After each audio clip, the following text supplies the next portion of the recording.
கொண்டாடி இறையாசி பெற வந்திருக்கும் இறைமக்கள் அனைவரையும் புனித 23ஆம் அருளகர் மண்டலம் மற்றும் திருத்தந்தை புனித பிரான்சிஸ் மண்டலம் சார்பாக அன்புடன் அழைக்கிறோம். யூபிலி 2027ஆம் ஆண்டானது உலகில் நிகழ்ந்த போர்களால் ஏற்பட்ட துன்பத் துயரங்கள், இழப்புகள், கோவிட் பெருந்தொற்றுகளுக்கு தொடர்ந்து கொண்டிருக்கும் துயரங்கள், பருவநிலை மாற்றத்தால் ஏற்படும் பிரச்சனைகளால் சிக்கித் தவிக்கும் உலகிற்கு நம்பிக்கை ஊட்டும் ஆட்டாக அமைந்திட வேண்டும் என எதிர்பார்க்கப்படுகிறது. யூபிலி ஆண்டின் சிறப்பு கொடையான நிறைவேறு பலன்களை பெறுவதற்கு சிறப்பு பக்தி முயற்சிகளை மேற்கொள்ள திரு அவை நமக்கு அழைப்பு கொடுக்கின்றது. முன்பு நடந்தவற்றை மறந்துவிடுங்கள், முற்கால நிகழ்ச்சி பற்றி சிந்திக்காதீர்கள். இதோ புது செயல் ஒன்றை நான் செய்கிறேன், இப்பொழுதே அது தோன்றிவிட்டது என்ற இசையாவின் உரைவார்த்தையை முன்னிட்டு உங்களுக்காக நான் வகுத்திருக்கும் திட்டங்கள் எனக்கு தெரியும் அன்றோ. அவை வளமான எதிர்காலத்தையும் நம்பிக்கையையும் அளிப்பதற்கான நல்வாழ்வின் திட்டங்களே அன்றி தேடி பிரேரிப்பதற்கான திட்டங்கள் அல்ல என்ற எரேமியா இறைவாக்கினரின் இறைவார்த்தையில் நம்பிக்கை கொடுத்து இன்றைய புத்தாண்டின் முதல் நாளினை காண வாய்ப்பு கொடுத்த நம் இறைவனுக்கு நன்றி கூறி, இறைவனின் தாய், நமது தாய் அன்னை மரியாவின் ஆசியோடு தொடங்குவோம். புதிய பாதைகள், புதிய சிந்தனைகள், புதிய முயற்சிகள் என ஒவ்வொரு நாளும் ஆண்டவரின் அருள்தரும் நாளாக அமைந்திடவும் பெற்ற இறையாசிகளை பிறரோடு பகிர்ந்து வாழும் இத்திருப்பலியில் மன்றாடுவோம்.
இன்றைய நாளிலே ஆண்டவருக்கு நன்றியின் வழியாக நம்முடைய ஒவ்வொருவரின் தனிப்பட்ட கருத்துக்களுக்காக ஆண்டவர் நம்மை நிறைவாக ஆசீர்வதிக்கவும், மிகவும் குறிப்பாக ஆண்டவர் நம்முடைய இல்லங்களிலும் நம்முடைய குடும்பத்திலும் அவர் மையமாக இருந்து நம்மை வழிநடத்தவும் நாம் வேண்டுவோம். மூவர் இறைவனின் துணையோடு இந்த திருப்பலியை நாம் துவங்குவோம். தந்தை மகன் தூய ஆவியானவரின் பெயராலே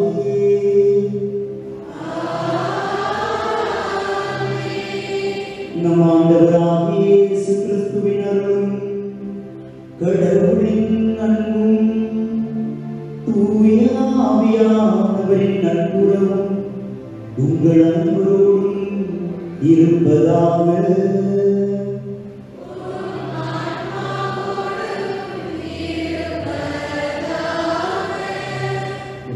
பிரியமானவர்களே, 2025 ஆண்டிலே நாம் எதிர்நோக்கி காத்திருக்கிறோம். இந்த ஆண்டிலே ஊழிய ஆண்டாக திருவிழாவை அறிவித்திருக்கிறது. எதிர்நோக்கும் திருப்பயணிகள் என்கிற சிந்தனையில் அன்னை மரியாதை அவருடைய வழிநடத்துதலில் இந்த புதிய ஆண்டை நாம் ஒப்புக்கொடுப்போம். ஒரு அழகான விழாவை நாம் சிறப்பிக்கிறோம். இந்த புதிய ஆண்டிலே அன்னை மரியாதை இறைவனின் தாய் என்கிற சிந்தனையில் அவருடைய தாய்மையை போற்றி அந்த தாயின் வழியாக இந்த ஆண்டு முழுவதும் இறைவன் நம்மை பாதுகாக்கிற இந்த திருப்பணியை சிறப்பாக ஜெபிப்போம். இந்த திருப்பணியை சிறப்பிக்கிற மண்டலங்களை பிரான்சிஸ் மற்றும் இந்த 23ஆம் மண்டல குடும்பங்களை இறைவன் ஆசீர்வதிக்கவும் சிறப்பாக மன்றாடுவோம். அனைவருடைய கருத்துக்களுக்காக இந்த திருப்பணியை ஜெபிப்போம். இந்த திருப்பணியை தலைமையேற்று ஆசீர்வதிக்க வந்திருக்கிற அருட்தந்தை சாமுவேல் அவர்கள் எஸ்டிஎம் சபை டீச்சரம் பங்கிலே இடத்திலே குரு மாணவர்களுடைய பேராசிரியராக இருக்கிறார். உங்கள் அனைவர் சார்பாக அவரை வருகை நம்போடு வரவேற்கிறோம்.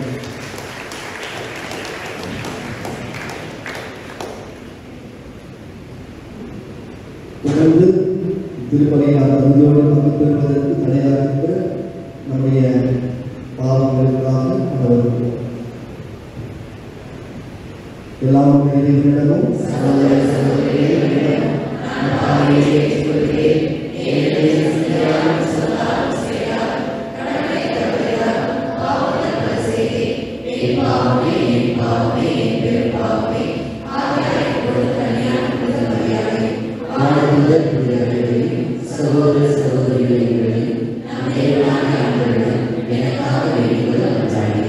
எல்லாம் இறைவன் நம் மீது இரக்கம் வைத்து நம் பாவங்களை மன்னித்து நம்மை நிலை வாழ்வுக்கு அழைத்து செல்வாராக.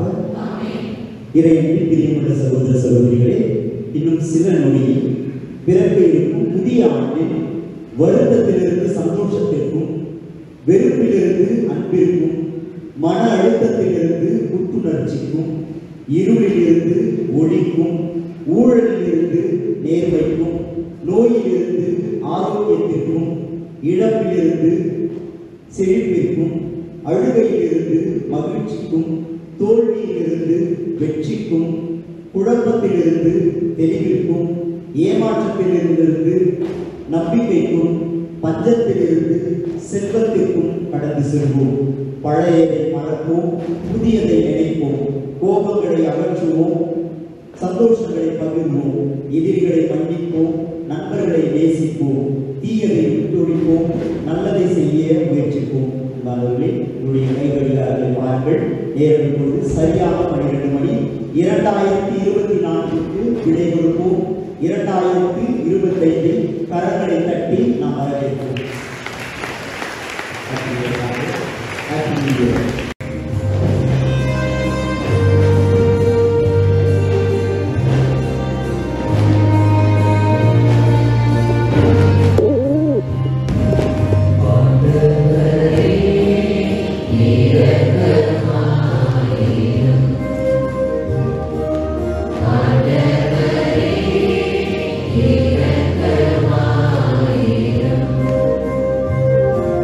Please come.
2025ஆம் ஆண்டு ஜூபிலி ஆண்டினை நாம் தொடங்குகிறோம்.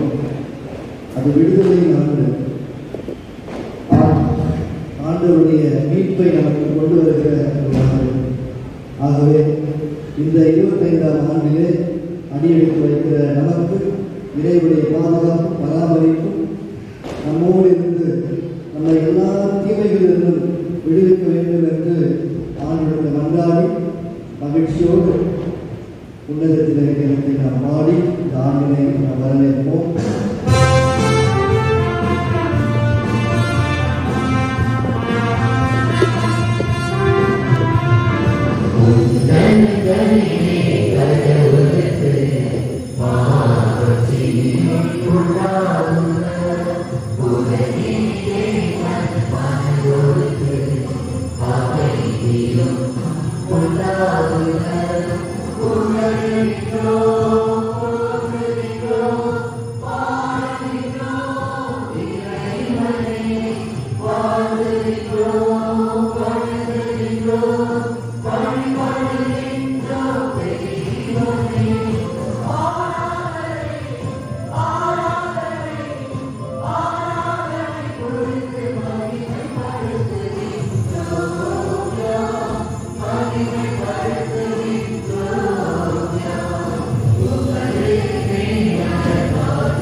இறைவா, புனித கன்னிமரியாவின் வளமான கன்னிமையாள் மனித குலத்திற்கு நிலையான மீட்பின் பரிசுகளை வழங்கினீரே.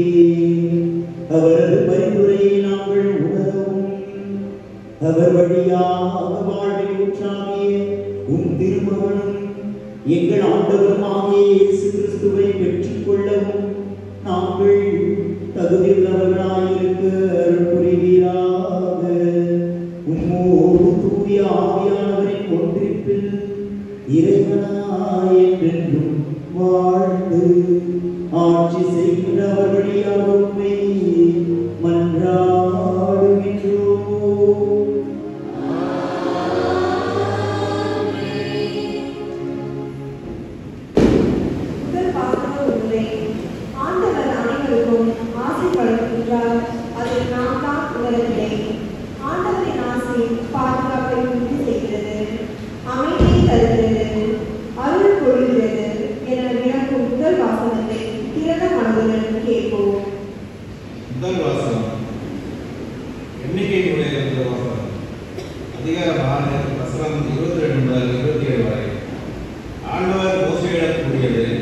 நீ ஆரோக்கியம் முதல்வரிடம் சொல், நீங்கள் இஸ்ரேல் மக்களுக்கு ஆசி கூற வேண்டிய முறை, ஆண்டவர் உனக்கு ஆசி வழங்கி உன்னை காப்பாராக.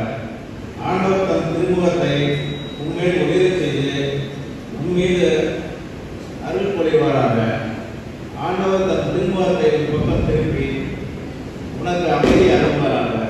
இவ்வாறே அவர்கள் என் பெயரை இஸ்ரேல் மக்களிடையே நிலைநாட்டுவர். நானும் அவர்களுக்கு ஆசி வழங்குவேன். இது ஆண்டவரின் அருள்வாக்கு.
Hallelujah.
கடவுள் தம் மகனை பின்னிடம் பிறந்தவராக அனுப்பினார். திருத்தூதர் பவுல் கலாத்தியருக்கு எழுதிய திருமுகத்திலிருந்து வாசகம். அதிகாரம் 4 முதல் 7 வரை இறை வார்த்தைகள். சகோதர சகோதரிகளே, காலம் நிறைவேறிய போது திருச்சட்டத்திற்கு உட்பட்டிருந்த நம்மை மீட்டு தம் பிள்ளைகள் ஆக்குமாறு கடவுள் தம் மகனை பெண்ணிடம் பிறந்தவராகவும் திருச்சட்டத்திற்கு உட்பட்டவராகவும் அனுப்பினார். நீங்கள் பிள்ளைகளாய் இருப்பதால் கடவுள் தம் மகனின் ஆவியை உங்கள் உள்ளங்களுக்குள் அனுப்பியுள்ளார். அந்த ஆவி அப்பா தந்தையே என கூப்பிடுகிறது. ஆகையால் இனி நீங்கள் அடிமைகள் அல்ல, பிள்ளைகள்தான். பிள்ளைகளாகவும் உரிமை பெறு உடையவர்களாகவும் இருக்கிறீர்கள். இது கடவுளின் செயலே. இது ஆண்டவர் வழங்கும் அருள்வாக்கு.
லூக்கா நற்செய்தி அதிகாரம் 2 இறைவார்த்தைகள் 16 முதல் 21 வரை. அக்காலம் இடையர்கள் பெத்லகேமுக்கு வழியில் சென்று மரியாவையும் யோசேப்பையும் தீவின தொட்டியில் கிடத்திருந்த குழந்தையும் கண்டார்கள். பின்பு அந்த குழந்தையை பற்றி தங்களுக்கு சொல்லப்பட்ட செய்தியை தெரிவித்தார். அதை கேட்டு யாவரும் இடையர்கள் தங்களுக்கு சொன்னவற்றை குறித்து வியப்படைந்தனர். ஆனால் மரியா இந்நிகழ்ச்சிகளை எல்லாம் தம் உள்ளத்தில் இருந்து சிந்தித்துக் கொண்டிருந்தார். இடையருக்கு தாங்கள் கேட்டவை கண்டவை அனைத்தையும் குறித்து கடவுளை போற்றி புகழ்ந்து பாடிக்கொண்டே திரும்பி சென்றார்கள். அவர்களுக்கு சொல்லப்பட்டவாறு எல்லாம் நிகழ்ந்திருந்தது.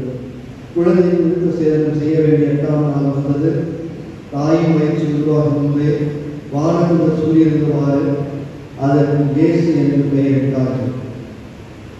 ஆண்டவரின் அருள்வாக்கு.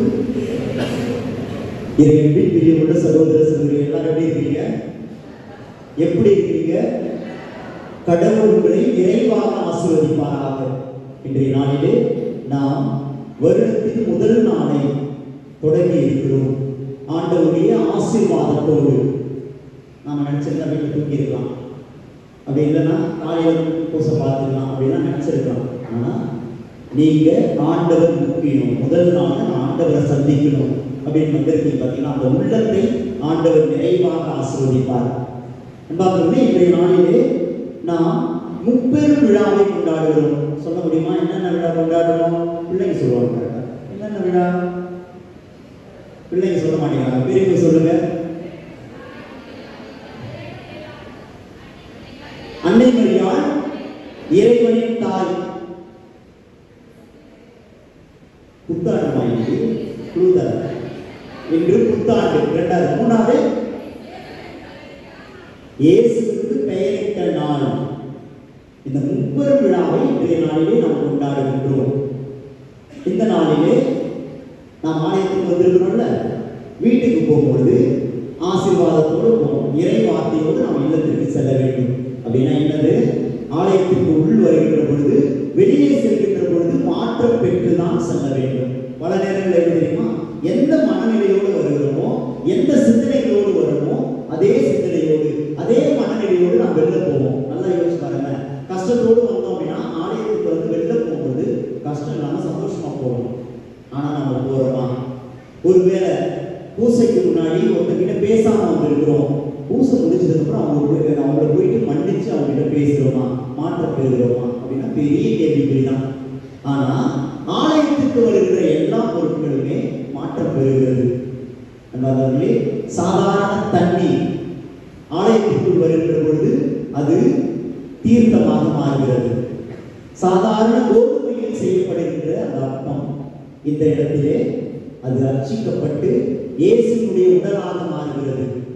சாதாரண திராட்சை ரசத்தில் செய்யப்பட்ட அந்த பானம் இந்த பீடத்தில் ஆலயத்திற்குள் வந்தவுடனே அது இயேசுனுடைய திரு ரத்தமாக மாறுகிறது. இதை நம்ம பார்க்கிறோம்ல, சிலைகள்லாம் பார்க்கிறோம்ல, அந்த கல்லுனால, மண்ணுனால, அதெல்லாம் ஃபைபர்னால, பிளாஸ்டிக்னால செய்யப்பட்டாலும் ஆலயத்திற்குள் வந்தால் அது சுரூபங்களாக மாற்றப்படுகிறது. அப்படின்னா பாருங்க. ஆனா நம்ம மட்டும் ஆலயத்திற்குரிய எந்த மனநிலையோடு வருகிறோமோ, எந்த சிந்தனைகளோடு வருகிறோமோ, யார் யாரையெல்லாம் மன்னிக்காமல் வருகிறோமோ அதே மனநிலையோடு மாற்றம் பெறாமல் சென்று கொண்டிருக்கிறோம். ஆனால் இன்றைய நாளிலே நாம் இந்த ஆலயத்தை விட்டு வெளியே போனோம் அப்படின்னா மாற்றம் பெற்று மட்டும்தான் செல்ல வேண்டும். ஆசீர்வாதத்தை பெற்றுக் கொண்டுதான் செல்ல வேண்டும். அன்பை விதைப்பவர்களாக, அன்பை மற்றவர்களுக்கு பகிரக்கூடியவர்களாக மட்டும்தான் செல்ல வேண்டும் என்ற சிந்தனையோடு இன்றைய நாளிலே உங்களிடத்தில் என்னுடைய மறைவுரையை பகிர்ந்து கொள்ள நான் ஆசைப்படுகின்றேன். ஒரு ஊரிலே ஒரு மனிதர் இருக்கிறார். அவர் ஒரு காட்டின் ஓரமாக சென்று கொண்டிருக்கின்ற பொழுது ஒரு அழகான குருவி ஒன்று காலில் ஏதோ மாட்டிக்கொண்டு அப்படியே ஓரமா இருக்கிறத பார்க்கிறார். உடனே இதை பார்த்த உடனே அவர் ரொம்ப ஆசை, இந்த குருவியை எப்படியாச்சும் எடுத்துடணும் அப்படின்னு சொல்லி எடுக்கிறாரு. ரொம்ப அழகா இருக்கு, சின்ன குருவி அழகா இருக்கு. உடனே எடுத்த உடனே எப்படியாச்சும் இதை நம்ம வீட்டுக்கு எடுத்துட்டு போயிட்டு ஏதாவது பண்ணலாம் அப்படின்னு சொன்னோடனே என்ன ஒரு ஆச்சரியம்னா அந்த குருவி பேச ஆரம்பிக்குது. உடனே அந்த மனுஷனுக்கு ரொம்ப ஆச்சரியமா இருந்துச்சு. ஓ, குருவி பேசுதே அப்படின்னு சொல்லி உடனே அந்த குருவி சொல்லுது, என்னை மட்டும் நீ விட்டுட்டு அப்படின்னா நான் ஒன்றும் ஆசீர்வாதமான வார்த்தைகளை சொல்றேன், உன்னுடைய வாழ்க்கைக்கு நல்லதை நான் சொல்றேன் அப்படின்னு சொன்னோன்னே, அப்படியா, சரி, ஓகே, ஃபர்ஸ்ட் என்ன அப்படின்னு சொன்னோன்னே, உன்னுடைய வாழ்க்கையில கடந்த காலத்துல நடந்துச்சு பத்தியா, அதெல்லாம் பத்தி கவலைப்படாத.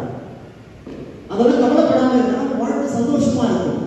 பல நேரங்கள்ல நம்ம என்ன நடந்துச்சோ அதை நினைச்சு நீ உன்னுடைய வாழ்க்கையில உன்னுடைய பாதி வாழ்க்கையை நீ இழந்திருப்ப. நான் ஒரு முதல் ஐடியாவை சொல்றேன், பழசை நினைச்சு கவலைப்படாது, கடந்ததை நினைச்சு முடிஞ்சதை நினைச்சு கவலைப்படாது அப்படின்னு சொல்லிட்டு சொன்னவொடனே ஓகே. ரெண்டாவது என்னது, உன்னுடைய வாழ்க்கையில அசாதாரணமா ஏதாவது கிடைக்குது அப்படின்னா அதை நீ நம்பாத. அதாவது கஷ்டப்படாம ஒரு இந்த காலகட்டத்திலாம் பார்த்தீங்கன்னா 5 ரூபாய் நீங்க இன்வெஸ்ட் பண்ணுங்க, உங்களுக்கு 5 லட்சம் கிடைக்கும், உடனே ஓடுவோம். நீ அந்த மாதிரி போகாத அப்படின்னு சொல்லிட்ட உடனே சரி ஓகே அப்படின்னு சொல்லிட்டு அந்த காலம் எடுத்து இப்படி கையில வச்சுருக்கிறாரு. கொஞ்சம் பறக்குது. அந்த பறந்த உடனே அந்த குருவி ஏழமா சிரிக்குது. ஏன்னா மூணாவது விஷயம் தான் சொல்றேன்ல. உடனே கேட்கிறான், மூணாவது சொல்லவே இல்லையே அப்படின்னு சொல்லி உடனே அந்த குருவி பார்த்து ஏழமா சிரிக்குது. ஏன் சிரிக்கிற அப்படின்னா, நீ ஒரு முட்டாளா, ஏன் இந்த மாதிரி சொல்ற, என்னை பத்தி உனக்கு தெரியாதுல்ல, நான் ஒரு அற்புதமான குருவி. ஏன்னா என்னுடைய தொண்டையை நீ அறுத்த அப்படின்னா எனக்கு உள்ள ஃபுல்லா முத்துக்களா இருக்குது. நீ என் கழுத்தை மட்டும் அறுத்துட்டா போதும், நீ வாழ்க்கையில் எவ்வளவு பணக்காரன் ஆயிருப்ப அப்படின்னு சொல்லிட்டு ஏராளமா சிரிக்குது. உடனே சிரிச்ச உடனே இவனுக்கு ஒன்றும் இல்லை, உன்னை போய் நான் காப்பாத்துறேன், உன்னை போய் விட்டுட்டேன் அப்படின்னு சொல்லிட்டு ரொம்ப ஏக்கமா சொல்றான். இருந்தாலும் மூணாவது சொல்லாமே போலையே நம்மளுக்குள்ளே தீனிங் என்ன, நீ மறுபடியும் என் கையில வா அப்படின்னு சொன்ன உடனே அதுக்கு அந்த குருவி ஏறமா சிரிச்சு. பாத்தியா, நான் ஒரு 2 விஷயம் சொன்னேன். என்ன விஷயம் சொன்ன சொல்லுங்க. ஃபர்ஸ்ட் விஷயம் என்னது? பழச நினைச்சு கவலைப்படாத. ரெண்டாவது, அசாதாரணமா எது வந்தாலும் அதை வாழ்க்கையில் எடுத்துக்காத அப்படின்னு சொன்னா. ஃபர்ஸ்ட் விஷயம், நீ நான் எவ்வளவு சின்ன குருவி, இந்த சின்ன குருவியில வைரங்களோ தங்கங்களோ இருந்தா எவ்வளவு இருக்க போகுது? ஃபர்ஸ்ட் உள்ளே இருக்குமா? அதை நீ யோசிக்க தேவையில்லையா? நான் சொன்னனே இருக்கிறதுக்காக பழச நினைச்சு நீ வருத்தப்பட்டியா? ஐயோ நான் மிஸ் பண்ணிட்டேனே, இந்த குருவி என் கையிலே இருந்திருக்கலாமே, நான் இதை பிடிச்சிருக்கலாமே, இதை நான் கொண்டு இருக்கலாமே அப்படின்னு சொல்லி பழச நினைச்சு கவலைப்பட்டியா? ஃபர்ஸ்ட். ரெண்டாவது, நான் இந்த சின்ன குருவிக்குள்ள எவ்வளவு விஷயம் இருக்கிற போது நீ கண்டிப்பா அறுத்திருந்தாலும் அதை பெருசா எதுவும் இருக்க போறதில்ல. ஆனா நீ அதுக்கு ஆசைப்பட்டல, ஆசைப்பட்டு நீ அதனை என் அறுக்கணும்னு சொல்லிட்டு மறுபடியும் என் கையில வாங்க சொன்னல, அது ரெண்டாவது ஆசை, அது ரெண்டாவது தப்பு. அப்படின்னா மூணாவது நீ இன்னும் சொல்லவே இல்லையே அப்படின்னு சொன்னதுக்கு, நான் ஒவ்வொரு வருஷத்துலேயும் ஒரு புது விஷயங்கள் செய்யணும்னு ஆசைப்படுவோம்ல, நீயும் அந்த மாதிரி ஆசைப்படுவீங்க அப்படின்னு சொல்லிட்டு அந்த குருவி கேட்டுச்சான். ஆமா, தயவு செஞ்சு அந்த மாதிரி ஆசைப்படாது. ஏன்னா உனக்கு இருக்கிற விஷயத்தையே நீ முழுமையா செய்யல. உனக்கு கொடுக்கப்பட்டிருக்கிற உன்னுடைய மக்களையும் நீ முழுசா ஒன்றும் அன்பு செய்யல. அதை ஃபர்ஸ்ட் ஒழுங்கா செய்யும், மற்றதெல்லாம் தானா நடக்கும் அப்படின்னு சொல்லிட்டு பறந்து போயிடுச்சான். அந்த இந்த 3 சிம்பிளான விஷயம் தான் நம்முடைய வாழ்க்கையில் பார்த்தீங்க அப்படின்னா. கடந்தது நினைச்சுன்னா கவலைப்படாதீங்க. 2024 அப்படி நடந்துச்சு, கவலைப்படாதீங்க. இல்லைன்னா என்னுடைய வாழ்க்கையில இதெல்லாம் நடந்தா நான் பெரிய ஆயிடுவேன், நான் கஷ்டப்படாமலே பெரிய ஆயிடணும் அப்படின்னு சொல்லி அதுக்கு கவலைப்படாதீங்க. அதே போல புதுசா என்னுடைய வாழ்க்கையில் எல்லாமே வரணும், புதிய மனதிற்கெல்லாம் வரணும், புதிய சூழ்நிலைகளாக வரணும், எல்லாமே மாற்றம் பெறணும். எல்லாம் நடக்காது. 2025 அப்படிதான் இருக்கும். நல்லா யோசிச்சு பாருங்க. நம்ம புது மாற்றங்கள் நடக்கணும், புதுசா எல்லாமே நடக்கணும் அப்படின்னா நம்ம ஆசைப்பட்டு நம்ம தீர்மானங்கள்லாம் பல எழுதிருக்கோம். ஒரு சிலர் ஏற்கனவே எழுதி வச்சிருக்கோம், இதெல்லாம் நான் பண்ணணும், இதெல்லாம் நான் பண்ணக்கூடாது. ஒரு வாரம் அந்த டைம் இருக்கும், அதுக்கப்புறம் மறுபடியும் பழைய விஷயங்களே செஞ்சுட்டு இருக்கோம். எனவே கொடுக்கப்பட்டிருக்கிற உங்களுடைய குடும்பத்தில் உள்ளவர்களை அன்பு செய்யுங்க. கொடுக்கப்பட்டிருக்கிற உங்களுடைய கடமைகளை நிறைவேற்றுங்க. அதுவே இந்த லீடர்களுக்கு நல்ல விஷயமா இருக்கும். இன்றைய நாளிலே உங்களிடத்தில் சாதாரண 3 கருத்துக்களை நான் பகிர்ந்து கொள்ள ஆசைப்படுகிறேன். இந்த 3 கருத்துக்கு தான் நீங்க இல்லத்திற்கு நீங்க எடுத்து சொல்ல போறீங்க. என்னுடைய முதலாவது கருத்தாக, இறை திட்டத்திற்கு பணிந்து வாழ்வோம். நாம் பல நேரங்களில் நம்முடைய திட்டம் எதுவோ அதுதான் நடக்கணும்னு ஆசைப்படுவோம். இப்போ கூட கோயிலுக்கு வந்திருக்கிறோம் அப்படின்னா நாம ஒரு திட்டம் வச்சு வந்திருப்போம். ஆண்டவரே எனக்கு இது கொடுங்க, ஆண்டவரே என்னுடைய வாழ்க்கையில் இது நடக்கணும், ஆண்டவரே எனக்கு இது தேவை இருக்குது ஆண்டவரே அப்படின்னு சொல்லிட்டு பல திட்டங்களை வச்சுதான் நம்ம ஆலயத்துக்குள்ளே வருவோம். நம்ம ஜெபிக்கும் போது அந்த திட்டத்தை நிறைவேற்றணும் ஆண்டவரே அப்படின்னு தான் இது பண்ணுவோம். ஆனா இன்றைய நாளில் என்னுடைய செய்தி என்னன்னா, இறை திட்டம் என்ன? பல நேரத்தில் நாம திட்டம் நடக்கும். ஆண்டவரே நான் நல்ல ஒரு வீடு கட்டணும், என்னுடைய மகனுக்கு ஒரு நல்ல கல்யாணம் பண்ணி வைக்கணும், என்னுடைய மகளுக்கு குழந்தை பிறக்கணும், குழந்தை பாக்கியணும் அப்படின்னு பல திட்டங்கள் ரொம்ப வச்சுருக்கோம். ஆனா இது ஆண்டவரே இது உம்முடைய சித்தமா, உம்முடைய திட்டமா அப்படின்னு நம்ம ஜபத்துல கேட்கறதே கிடையாது. எப்பப்பெல்லாம் நம்ம ஆலயத்துக்கு வரணும் கொட்டி தள்ளுறது, என் மனசுல என்ன ஆண்டவரே அதை கொடுங்க, ஆண்டவரே இதை கொடுங்க அப்படின்னு சொல்லிட்டு வியாபார நோக்கத்தோட எல்லாத்தையும் கேட்டுருக்கிறது. ஆண்டவரே நீங்க இதை செஞ்சீங்கன்னா நான் இதை செய்யறேன், ஆண்டவரே நீங்க நான் கேட்கிற அந்த வேண்டுதலை செஞ்சீங்கன்னா நான் 10 ஏழைகளுக்கு உணவு தரேன் அப்படின்னு சொல்லிட்டு பல நேரங்களில் நாம வியாபார கண்ணோட்டத்தோட ஆண்டவர்கிட்ட பேசிட்டு இருக்கிறோம். ஆனா இறை திட்டம் என்ன? ஆண்டவரே இது உம்முடைய திட்டமா, இது உம்முடைய விருப்பமா, என்னுடைய மகளுக்கு ஒரு கல்யாணம் பண்ண போறேன், இது உம்முடைய விருப்பமா ஆண்டவரே, இந்த பெண்ணுக்கு இந்த மாதிரி ஒரு விஷயம் நடக்க போகுது, அது உம்முடைய விருப்பமா? நம்முடைய வாழ்க்கையில எது நடந்தாலும் இறைவனுடைய விருப்பத்தை நாம் கேட்க வேண்டும். அன்னை மரியாள் அதை கேட்டாங்க. இங்க கைதுக்கு யாரெல்லாம் அன்னை மரியாள் இறைவனின் தாய் என்று நான் ஏற்றுக்கொள்கிறேன் அப்படின்றவங்க கைதுங்க. நான் பாதி பேர் புரியல நினைக்கிறேன், அவன் கைது புரிய தெரியல. நமது அன்னை மரியாள் இறைவனின் தாய் என்கின்றவங்க கைதுக்குங்கன்னு சொன்னேன். ஆமாவா? ஆமாவா? உண்மையாவா? எனக்கு தெரியலங்க, எனக்கு அதான் கேட்க. உண்மையாவா இறைவனின் தாய் அன்னை மரியாள்? அப்போ ஏசியாங்க இயேசுவின் தாய் இல்லையா? ஆமாவா இல்லையா? இயேசுவின் தாய் தானே.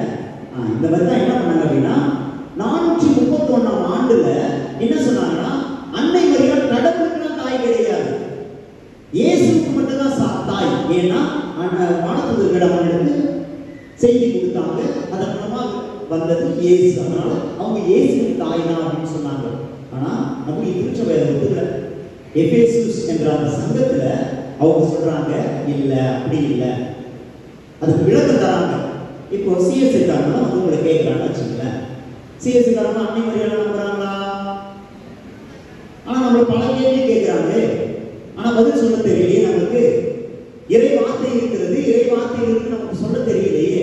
அதனால பல நேரங்கள் அவங்க கேள்வி கேட்கும்போது எதுக்கு அன்னை மரியாதை போய் தெரிவிக்கிறீங்க, அன்னை மரியாதை பரிந்து பேசுறீங்க அப்படின்னா கேட்கும்போது நமக்கு பதில் இல்லையே.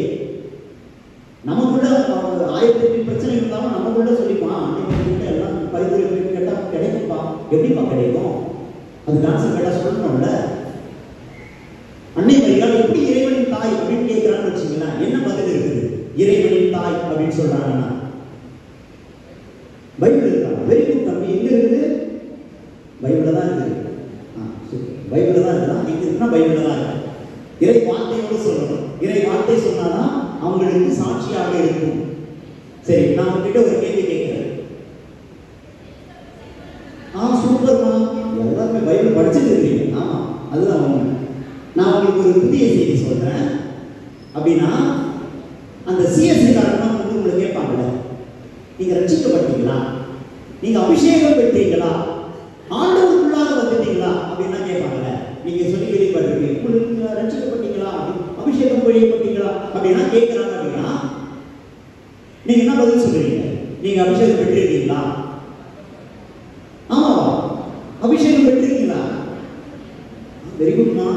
யார் கேட்டாலும் தைரியமா சொல்லுங்க, திருமுழுக்கின் மூலமாக நான் அபிஷேகம் பெற்றுள்ளேன். அதுதான் நமக்கு ஒரு அத்தாரிட்டியே பார்த்தீங்கன்னா நம்ம திருமுழுக்கு பெற்றதுதான். அப்படின்னா அவங்க ஆவியை பெற்றிருக்கிறீர்களா அப்படின்னு கேட்டாங்கன்னா நீங்க தூய ஆவியை பெற்றிருக்கிறீர்களா?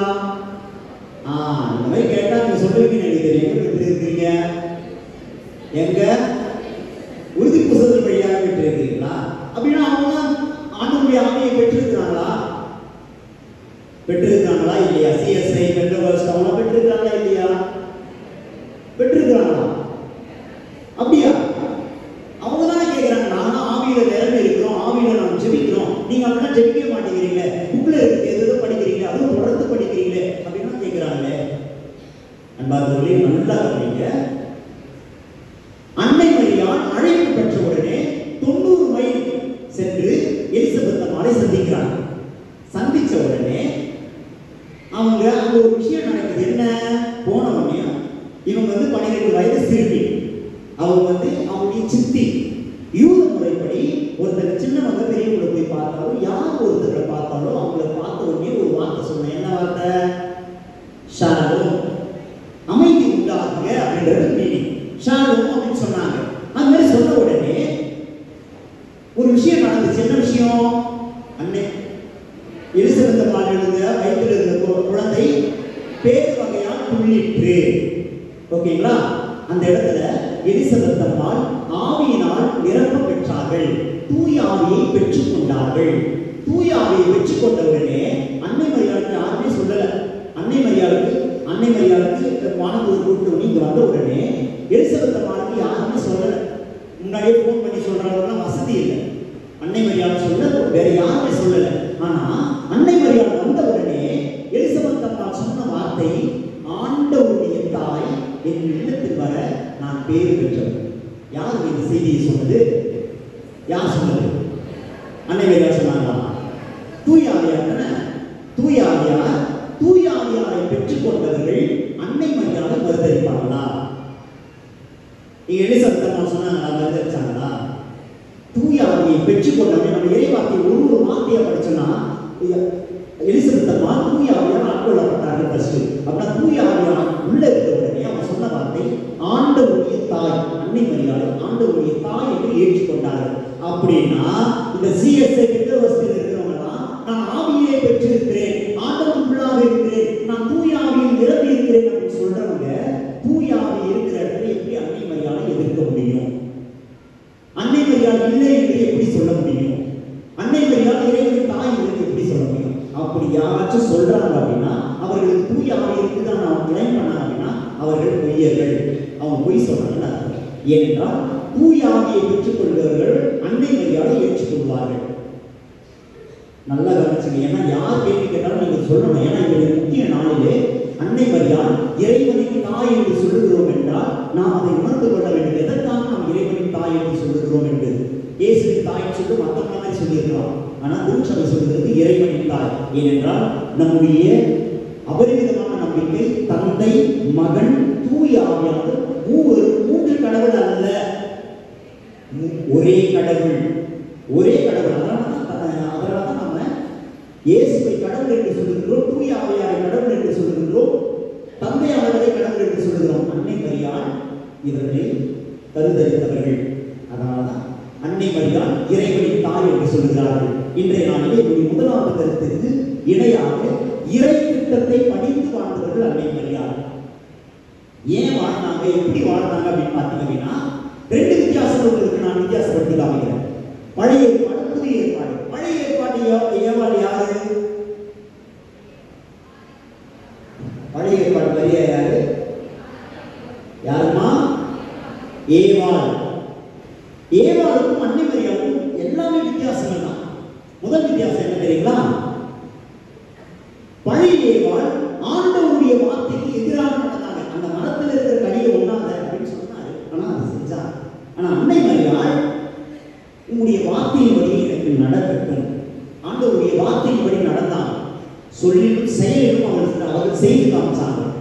இரண்டாவது பார்த்தீங்க அப்படின்னா யோவான் பாவத்தில் விட என்ன காரணமாக இருந்தது? ஒரு மரத்தில் இருந்த கனி. ஆனால் அன்னை மரியாள் அவர்களுக்கு ஒரு மகத்துவத்தை தந்தது தெரியுமா? சிலுவை மரம். ஆண்டவர் சிலுவையிலே இருக்கும் பொழுது நமக்கு எல்லாருக்குமே சொன்ன வார்த்தை, இதோ உன்னுடைய தாய் அப்படின்னு சொல்லிட்டு நமக்கு எல்லாம் தாயாக கொடுத்தது அன்னை மரியாதை. ரெண்டுத்துக்கும் மரம் தான். மூன்றாவது பார்த்தீங்க அப்படின்னா ஏவாள் சாத்தானுக்கு அடிமையாக இருந்தாங்க. பாம்பு என்ன சொல்லிச்சோ அதை கேட்டாங்க. ஆனா அன்னை மரியாள் ஆண்டவருக்கு அடிமை என்று ஆண்டவருக்கு அடிமையாக இருந்தாங்க. அதுக்கப்புறம் பார்த்தீங்க அப்படின்னா யோவான் கூட இருந்தவர்கள் கெடுதல் செஞ்சாங்க.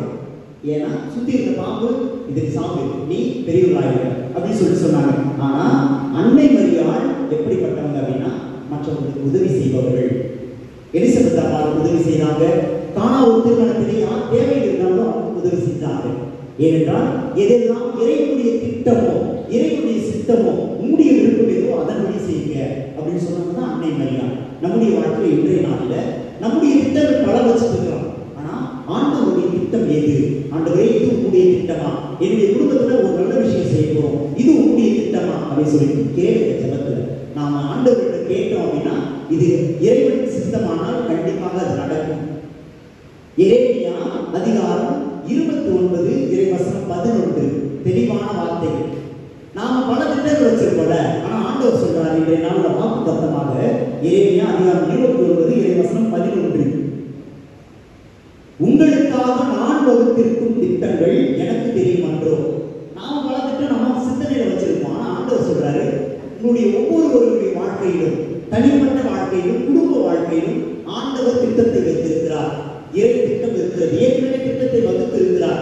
நீங்கள் இவர்களுக்கு தான் கணவராக வேண்டும், இவர்களுக்கு தான் மனைவியாக வேண்டும், இவர்களுக்கு தான் பிள்ளைகளாக இருக்க வேண்டும் அப்படின்னு சொல்லிட்டு ஏற்கனவே ஆண்டவர் திட்டத்தை வைத்திருக்கிறார். அதுதான் இறை திட்டம். பல நேரங்களில் நம்ம அதை ஏற்றுக்க மாட்டோம். இந்த புருஷனுக்கு நான் ஏன்னா மனைவியாக வரணும், இந்த பொண்டாட்டியை நான் ஏன்னா கட்டணும், என் வீட்டுல ஏன் இந்த பிள்ளைங்களாம் பிறந்துச்சோ அப்படின்னு சொல்லிட்டு இறை திட்டத்தை நாம் ஏற்றுக்கொள்வதே கிடையாது. அதனால குடும்பத்துல பிரச்சனை. இன்றைய நாள்ல இறை திட்டத்தை ஏற்றுக்கொள்வோம். ஆண்டவர் இந்த குடும்பத்தை எனக்கு கொடுத்திருக்கிறார், அந்த குடும்பத்தில் நான் சந்தோஷமா இருக்கணும், இந்த கணவரோடு, இந்த மனைவியோடு, இந்த பிள்ளைகளோடு நான் சந்தோஷமாக இருக்க வேண்டும் என்று இறை திட்டத்திற்கு நாம் இன்றைய நாளிலே நாம் செவிமடுப்போம். இரண்டாவதாக என்னுடைய இரண்டாவது கருத்தாக, இன்றைய புத்தாண்டில் நான் எடுக்கக்கூடிய தீர்மானம் என்ன? யார் யாரெல்லாம் தீர்மானம் எடுத்திருக்கிறீங்க அவங்க மட்டும் கேட்குங்க. இந்த நியூ இயருக்கு நான் தீர்மானம் எடுத்திருக்கிறேன். சூப்பர், நீ உண்மையை ஒத்துக்கிறதுனால எல்லாருமே நல்லவங்க. தீர்மானமே எடுக்கல, யாருமே கையை தூக்கல. நான் இந்த நியூ இயருக்கு நான் நல்ல விஷயங்களை செய்யணும், இந்த புது விஷயங்களை காலையில் சீக்கிரம் எடுக்கணும், இல்லை டெய்லி கோயிலுக்கு போகணும், டெய்லி இறை வார்த்தை வாசிக்கணும். யாருமே திட்டத்திட்டியாமா? தீர்மானமே எடுக்கலையா? மறுபடியும் கேட்குறேன், யாராவது தீர்மானம் எடுத்திருக்கீங்களா நியூ இயருக்கு? Very good. உண்மையை சொல்றவங்க தெய்வத்துக்கு சமம் சொல்லுவாங்க. நீங்க தெய்வமா உட்கார்ந்துட்டு இருக்கீங்க. ஒருவேளை தெய்வமா உட்கார்ந்துருக்கீங்களா, கூட்டத்தில் உட்கார்ந்துருக்கீங்களான்னு தெரியல. அப்ப அப்படின்னா இன்றைய நாளில் புதிய ஆண்டிலே தீர்மானத்தோடு நாம் வாழணும். எப்படிப்பட்ட தீர்மானம்? இப்போ நான் ஒரு கேள்வி கேட்க போறேன், அதுக்கு பதில் சொல்லுங்க, சரிங்களா? உங்களுடைய வாழ்க்கையில புதிய காரியம் நடக்கணுமா? யார் யாருக்கெல்லாம் புதிய காரியம் நடக்கணும் இந்த ஆண்டுல அப்படின்ற மாதிரி கைதுக்கு புதிய விஷயங்கள் நடக்கணும் அப்படின்ற மாதிரி? Very good.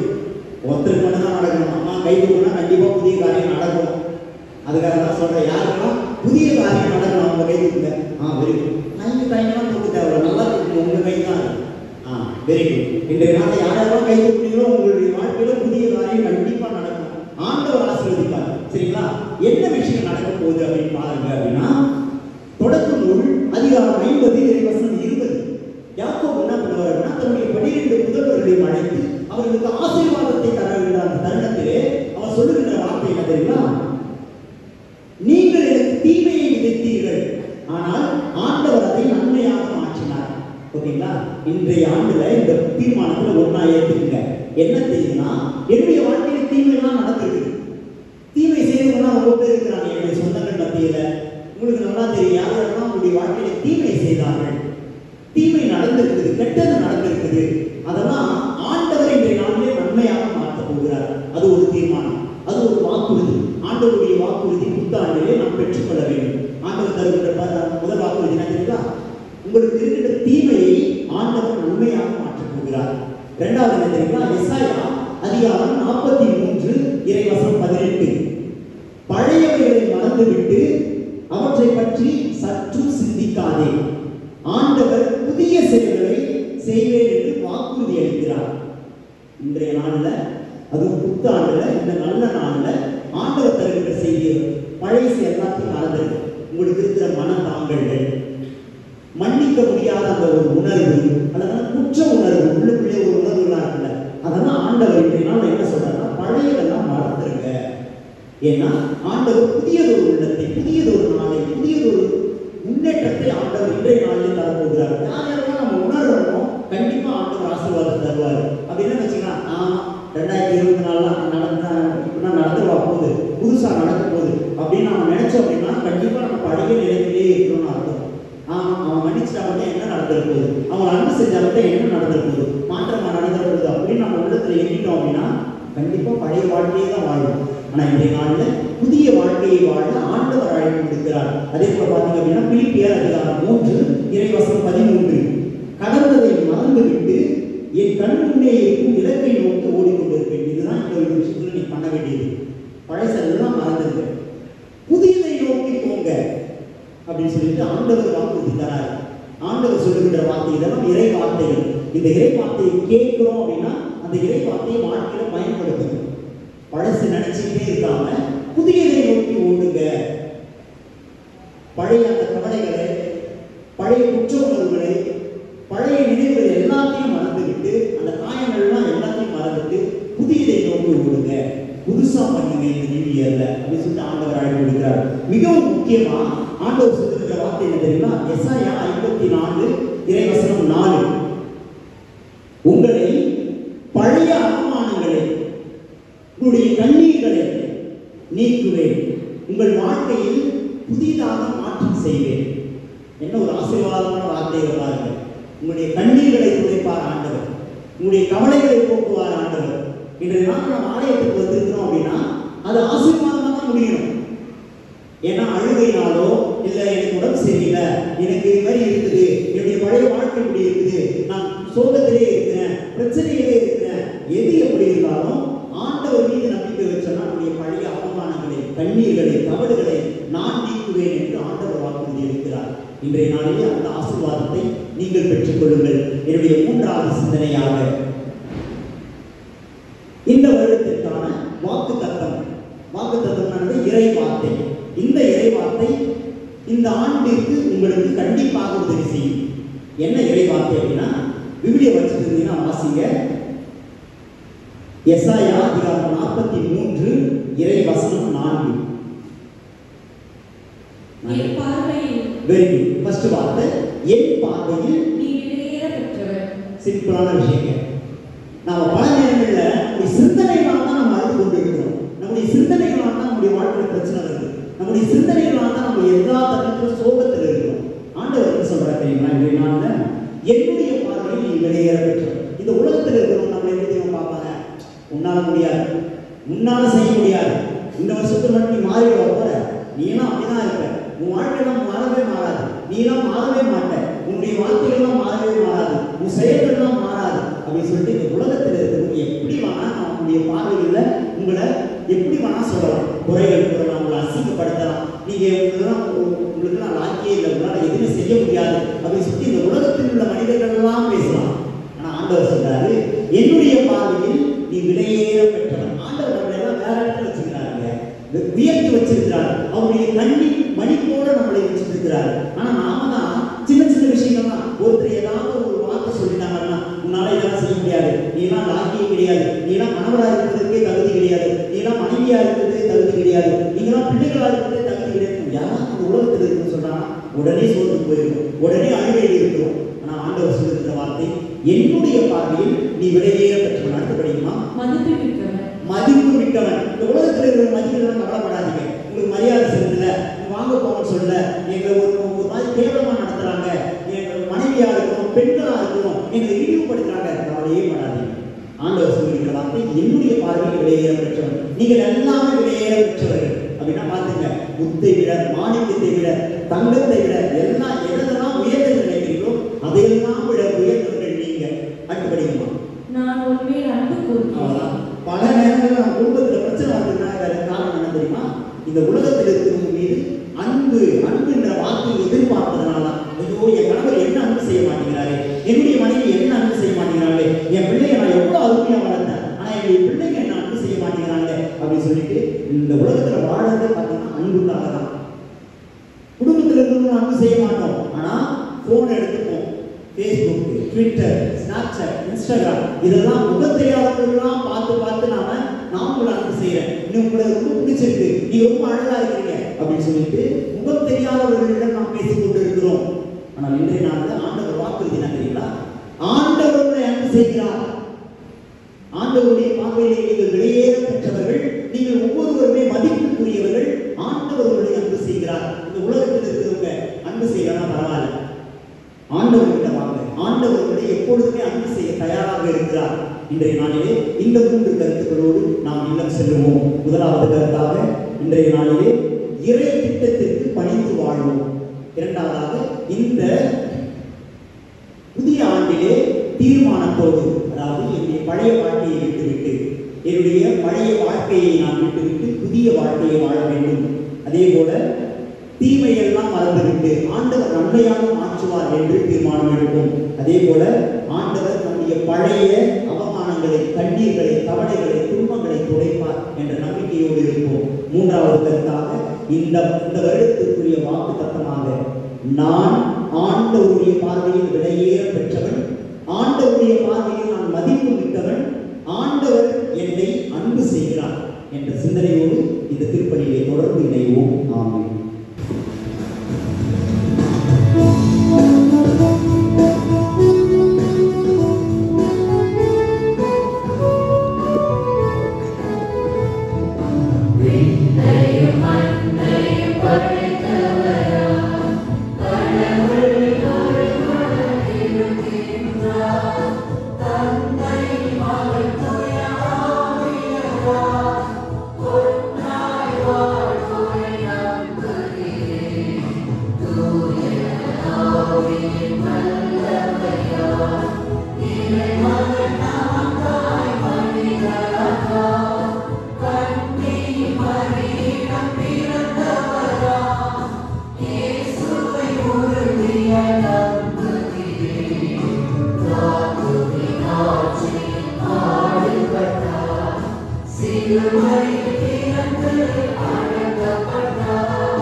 Oh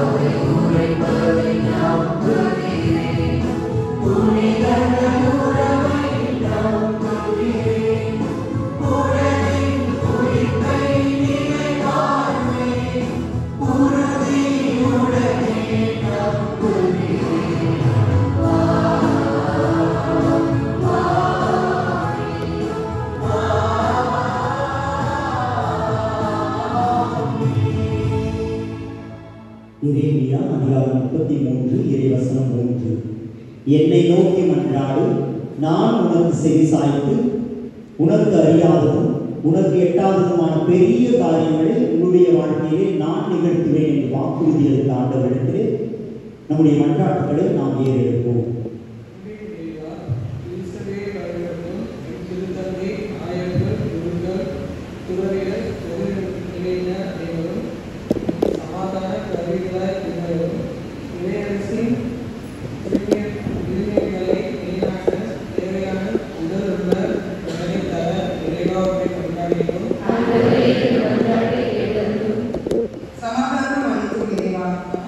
எம் நாட்டு தலைவர்கள், சமூக தலைவர்களை உம் பாதம் சமர்ப்பிக்கின்றோம். அவர்கள் நாட்டை முன்னேற்ற பாதையில் கொண்டு செல்லவும், இவ்வுலகில் அமைதியை நிலைநாட்டி நாடுகளிடையே சமூக உறவை வளர்க்க தேவையான பரந்த மனதை தர இறைவா உம்மை மன்றாடுகிறோம். அருள் புரியும் என் தலைவா, உலக மக்கள் சுயநலத்தை விடுத்து பிறர் நலம் காக்க, சுற்றுப்புற சுகாதாரத்தை பாதுகாக்கவும், வளர்ந்த நாடுகள் ஏழை நாடுகளுக்கு உதவி செய்யவும், சமூக பாகுபாடுகள் ஒழித்து சமத்துவம் கிடைக்கவும், ஏழ்மை நீக்கி மக்கள் புதுவாழ்வு பெற வேண்டிய வரங்களை தர இறைவா உம்மை மன்றாடுகிறோம். பாதைக்கு ஒளியாகவும் வழியாகவும் அமைந்த எம் இறைவா, யூபிலி 2025 உம் நீதியின் ஒளி ஏழை எளியோர், வறுமையில் வாடுவோர், துன்புறுவோர், தனிமையில் தவிப்போர், ஆதரவற்றோர், வாழ்வு இழந்தோர் ஆகிய அனைவருக்கும் நிறைவாய் கிடைத்திட நாங்கள் ஒரு கருவியாக செயல்பட வேண்டுமென்று இறைவா உம்மை மன்றாடுகிறோம். ஆசி வழங்கும் என் இறைவா, இன்றைய நாளை சிறப்பிக்கும் புனித 23ஆம் அருளவர் அன்பிய குடும்பங்கள், புனித பிரான்சிஸ் மண்டல அன்பிய குடும்பங்கள் மற்றும் எம் பங்கில் உள்ள அனைத்து குடும்பங்களிலும் அமைதி, சமாதானம், ஒற்றுமை நிலவவும், குழந்தைகள் ஞானத்தோடு கல்வியில் சிறக்கவும், நோயாளிகள் நலம் பெறவும், வேலை வாய்ப்பு, திருமணம், குழந்தை வர வேண்டுவோம் உம் அருளால் பெற்றுக் கொள்ளவும் இறைவா உம்மை மன்றாடுகிறோம். பாதுகாப்பவரே என் இறைவா, இன்றைய திருப்பலியை நிறைவேற்றும் அருட்தந்தை முத்து சாமுவேல் மற்றும் என் பங்கு தந்தையை நீர் நிறைவாக ஆசீர்வதித்து அவர்கள் செய்யும் பணிகளை திறம்பட செய்ய உமது ஆவியின் வரங்களால் நிரப்பிடவும், பங்கு மக்களின் அன்பும் ஒத்துழைப்பும் நிறைவாய் கிடைத்திடவும் இறைவா உம்மை மன்றாடுகிறோம். ஆண்டவருக்கு மௌனமாக வேண்டுவோம். அன்பே உருவான இறைவா, இன்றைய நாளிலே உம்முடைய திட்டத்தை நாங்கள் உணர்ந்து வாழ்ந்தவர்களாகவும், இந்த புத்தாண்டிலே தீமையை அகற்றி நன்மையை பெறுபவர்களாகவும், பழையதை மறந்து புதிய மனிதர்களாக வாழவும், எங்களுடைய பழைய அவமானங்களை, எங்களுடைய கண்ணீர்களை, கவலைகளை நீர் துடைத்து எங்களை ஆசீர்வதிப்பதற்காகவும், மிகவும் குறிப்பாக இன்றைய நாளிலே எங்களுக்கு வாக்கு தத்தமான உம்முடைய பார்வையில் நாங்கள் ஒவ்வொருவருமே உயர்ந்தவர்கள், நாங்கள் மரியாதைக்கு உரியவர்கள், உம்முடைய அன்புக்கு உரியவர்கள் என்பதை உணர்ந்து வாழ்பவர்களாக வரம் தர வேண்டும் என்று எங்கள் ஆண்டவராகிய கிறிஸ்து வழியாக உம்மை மன்றாடுகின்றோம்.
நன்றி கூறி கொண்டாடுவோமாக.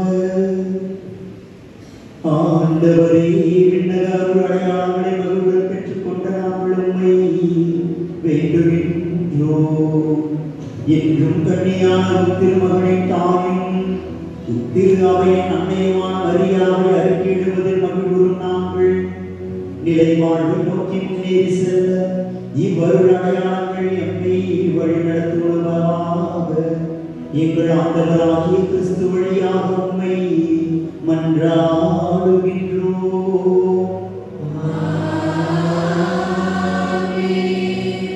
ஆண்டவர்களோடு இருப்பாராக.